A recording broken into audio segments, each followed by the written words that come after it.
और नीचे जो वो सब्सक्राइब का बटन है ना, उसको हिट करो, जल्दी से करो सब्सक्राइब। हेलो गाइजहरू, नमस्ते सबैजनालाई। आज हामीहरू पोलिटिक्सको बारेमा कुरा गर्नेछौँ। अस्ति पनि कुरा गरेका थियौँ। सो आज हामीसँग उपस्थित हुनुभएको छ नेपाल इन्जिनियरिङ कलेजका विद्यार्थी नेता र हाम्रो एकदमै मिल्ने साथी सौरभ ओली। उहाँलाई म सोध्न चाहन्छु कि हालै हाम्रो कलेजको राजनीतिको बारेमा कस्तो छलफल रहेछ, त्यसको बारेमा म सोध्न चाहन्छु। धन्यवाद मित्र। यो तिम्रो कुन ब्लग हो? दोस्रो ब्लग होइन ल, दोस्रो ब्लग हो। र पहिले पनि हामीले कुरा गरेका थियौँ। यो त्यतिखेर हाम्रो चुनावको नतिजा आउने प्रक्रिया थियो होइन, चुनावको आउने प्रक्रिया थियो। हामीले त्यतिखेर मलाई नै सोधेको थियो कि चुनावको बारेमा मैले केही कुरा बोलेको थिएँ। र फेरि आज पनि कलेजको समसामयिक घटनालाई लिएर तिमीले कलेजको राजनीति बुझ्न खोज्यौ। कलेजमा राजनीति पहिलेको स्तरमा अहिले कति कम देखिरहेछ र सबैले भन्छन् कि पहिला जुन राजनीति हुन्थ्यो कलेजमा, विद्यार्थी राजनीति जुन मुभमेन्ट हुन्थ्यो त्यो मुभमेन्ट आजभोलि देखिँदैन भन्ने धेरैले चासो व्यक्त गर्नुहुन्छ। र कलेजको राजनीतिलाई कुन लेभलमा पुर्याउने, कसरी अगाडि बढ्ने, कुन अवस्थामा पुर्याउने भन्ने कुरा कलेज प्रशासनको हात हुने कुरा हो। कलेज प्रशासन राम्रो स्मुथली चल्यो भनेपछि विद्यार्थी राजनीति मुभमेन्ट कम देखिन्छ। मुख्य कुरा दोषी भनेकै प्रशासन हुने गर्दछ।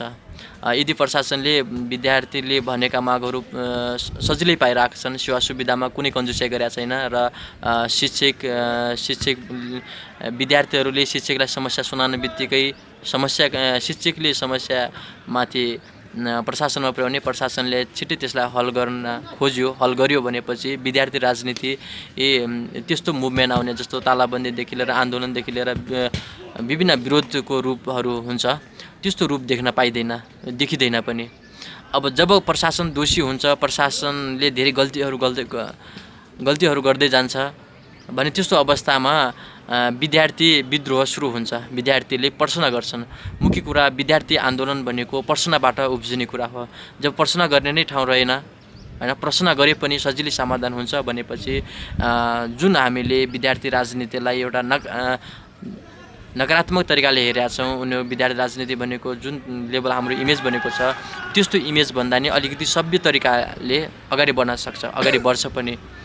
तर कतिपय कलेजहरूमा अझै पनि देख्छौँ कि हामीहरू कलेज प्रशासनले कलेजका मुद्दा जुन एउटा सम्झौता अनुसार चल्नु पर्थ्यो कलेज, त्यो अनुसार चलेको हुँदैन। विद्यार्थीहरूलाई जुन सेवा सुविधा दिनु पर्थ्यो त्यो सेवा सुविधा दिएको हुँदैन। त्यस्तो अवस्थामा विद्यार्थीहरू आक्रोशित हुन्छन्, विद्यार्थीहरूले अनेक रूपले आन्दोलन गर्छन्। त्यस्तो बेला के छ भन्दाखेरि विद्यार्थी एउटा अराजकको रूपमा देखे तापनि त्यहाँ विद्यार्थीहरूले सिर्फ एउटा अधिकारकै लागि लडेका हुन्छन् र कतिपयहरूले यो कलेज अब बिस्तारै कलेजहरू यिनीहरू व्यापारिक रूपमा एउटा बिजनेसको रूपमा चलिरहेका हुन्छन्। त्यस्तो अवस्थामा चाहिँ विद्यार्थीहरूको माग पनि सुनवाई हुँदैन, विद्यार्थी झन आक्रोशित जान्छन् र कलेज प्रशासन नै एउटा हल्लिने तरिकाले कक्षादेखि लिएर सबै काम डिस्टर्ब हुन जान्छ।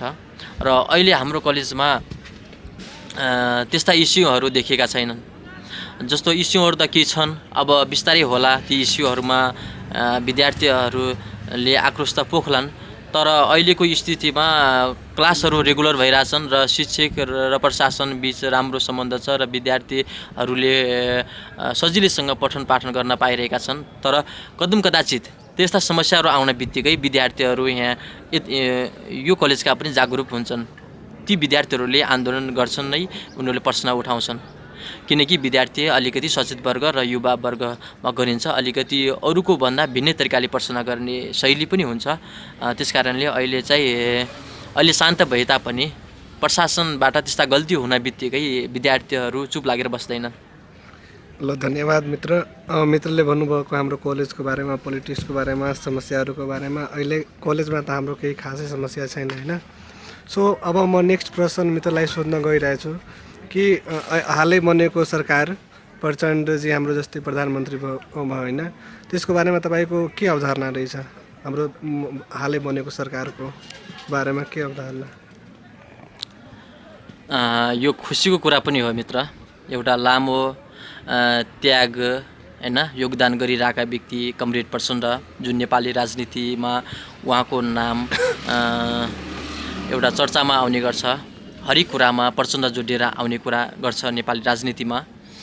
र प्रचण्डले जुन तरिकाले अरू पार्टीहरूलाई, अरू व्यक्तिहरूलाई, अरू नेताहरूलाई जुन तरिकाले सपोर्ट गरेका थिए, जुन समर्थनमा सरकार बनाएका थिए र सरकारसम्म पुर्याएका थिए, यो अवस्थामा चाहिँ काङ्ग्रेससँग जुन एउटा गठबन्धन बनेको थियो, काङ्ग्रेस एस हैन माओवादी भनेर एउटा गठबन्धन बनेको थियो, राम्रो गठबन्धन थियो, मुद्दाको हिसाबले राम्रै थियो, किनकि प्रतिगमनका विरुद्ध भनेर एउटा मुद्दाबाट एउटा सङ्गठनिक रूपमा एउटा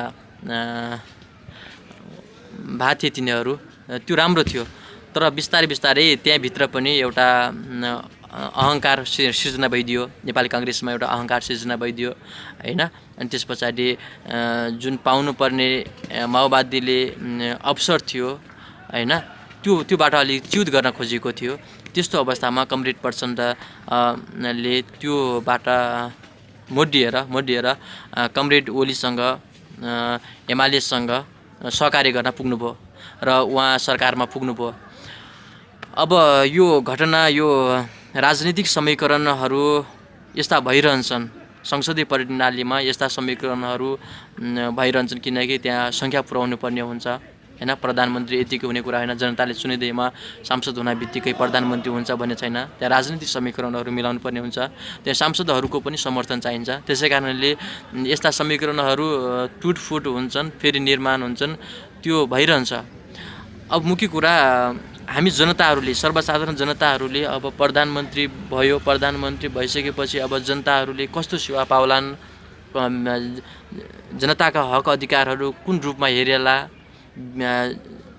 जनताका आधारभूत आवश्यकताहरू कुन स्तरसम्म रहेर समाधान हुन्छन्, पाइन्छ भन्ने कुरा नै हुन्छ। हामीहरूले आश गर्ने भनेको त्यो रूपमा हो। अब सुरुवाती चरणमा कमरेड प्रचण्डले पहिले पनि 2 पल्ट सरकार चलाइसक्नु भयो, तर थोरै समय चलाउनु भयो। पहिले पनि उहाँको कार्यकालमा हेर्ने हो भनेपछि सकारात्मक काम भएकै छन्। भ्रष्टाचारमा शून्य सहनशीलता देखिन्छ त्यहाँ। त्यस पछाडि त्यहाँ विकासका आयोजनाहरू धमाधम सुरु भएका र केही सम्पन्न भइसकेका, जस्तो लोड सेडिङको 17-18 घन्टा जुन लोड सेडिङ हुन्छ त्यो दोस्रो कार्यकालमा आएर हुन छोड्यो, लोड सेडिङ जिरोमै झऱ्यो। त्यो नेपाली जनताको लागि एकदमै खुसीको कुरा हो। त्यस्तो चाहिँ विगतका दिनहरूमा त्यस्तो हामीले एउटा सपनाको रूपमा हेर्थ्यौँ भनेपछि जब प्रचण्डको कार्यकाल आयो त्यसलाई हामीले सकारात्मक लियौँ। अब यसबाट पनि अब तेस्रो कार्यकाल छ प्रचण्डको, तेस्रो पल्ट प्रधानमन्त्री हुनुभएको छ, उहाँबाट पनि हामी सर्वसाधारण विद्यार्थीहरू सबैले उहाँबाट पनि सकारात्मक आशा गरेका छौँ। उहाँले के गर्नु होला कि हैन, जनताले पाइरहेका स्वास्थ्यहरू सम्बन्धी के बोल्नु होला कि भन्ने छ र के बोल्नु भएको छ, आदेशहरू दिनुभएको छ। तर आदेशहरू दिएर मात्र हुने छैन अवस्था, किनकि त्यो नियम कानुनै बनाउनु पर्ने हुन्छ। त्यो कानुनहरू बन्न सकेका छैनन् कि कानुनहरू संशोधन गर्नुपर्ने छ, ती कानुनहरूलाई संशोधन छिट्टै गरेर त्यसलाई लागू गर्नुपर्ने छ। अब प्रधानमन्त्रीले अस्ति सचिवहरूको मिटिङ राखेर धेरै निर्देशनहरू दिनुभयो, तर ती निर्देशनहरू त दिनुभयो, तर कानुनमा के छ त अवस्था त्यो पनि हेर्न जरुरी छ। यदि कानुन बलियो रूपमा प्रस्तुत भइदियो भनेपछि त्यो निर्देशनले काम गर्छ। यदि कानुनहरू अझै कमजोरी छ र कानुनहरूलाई हेरफेर गरिन भने त्यो निर्देशनहरूले काम गर्ने छैन। जस्तो भन्सारका कुरा छन्, त्यस पछाडि विदेशबाट मोबाइल ल्याउने कुरा छ नि त। अब श्रमिक विदेशमा श्रम पसिना बगाएर हैन एउटा मोबाइल बोक्दै एउटा घरमा फ्यामिलीको लागि अर्को मोबाइल पनि सँगै ल्याउन इच्छा जसलाई पनि हुन्छ, एउटा मानिसको एउटा भाव। जस्तै प्रचण्ड सरकारले कुरा गर्नु भइरहेछ कि जस्तै विदेशबाट आउने मोबाइलहरू 2 वा 2 भन्दा बढी भएमा त्यसलाई पहिला त कस्टम ड्युटीहरू लाग्थ्यो 15% हैन, अनि 25-30 हज़ार एकदमै एक्स्ट्रा हुन्थ्यो कि। अब मान्छेहरू बाहिर विदेश जान्छ कमाउनलाई, अब मोबाइल ल्यायो भने त्यसमा त त्यो सरकारले भनिरहेछ कि कस्टम नलगाऊँ भनेर डिसिजन चलिरहेछ, अहिले फिक्स भएको छैन। त्यसको बारेमा तपाईँको अवधारणा के छ, म त्यो बुझ्न चाहन्छु। त्यो कस्तो कुरा? यसमा मैले अघि नै प्रतिक्रिया दिइसकेँ। कमरेड प्रचण्डले जुन एउटा मोबाइल जो प्रयोगमा आएको मोबाइल सँगसँगै एक्स्ट्रा 1-2वटा सामान ल्याउन खोजिरहेछ भनेपछि ल्याउन दिने, मोबाइलहरू, टिभीहरू, कम्प्युटरहरू ल्याउन पाउनुपर्छ। उनीहरूलाई डिसिजन मात्र चल्यो होइन, लागू भएको छ। ल्याउन दिउँ भन्नुभएको छ। उहाँको निर्देशन आइसकेको छ, तर कानुनमा टिकेर कि व्यापारी का मान्छेहरूले व्यापारिक मान्छेहरूले चाहिँ त्यसलाई रोकिरहेछन्। अब म भन्छु कि अब कानुनमा यदि त्यो दोष छ, कानुनमा समस्या छ भनेपछि त्यो कानुनलाई सच्याउनुपर्छ। अब निर्देशन त राम्रो छ, सकारात्मक छ, निर्देश सँगसँगै कानुनलाई पनि हेरिदिनुहोस् भन्न चाहन्छु म। ल भयो मित्र।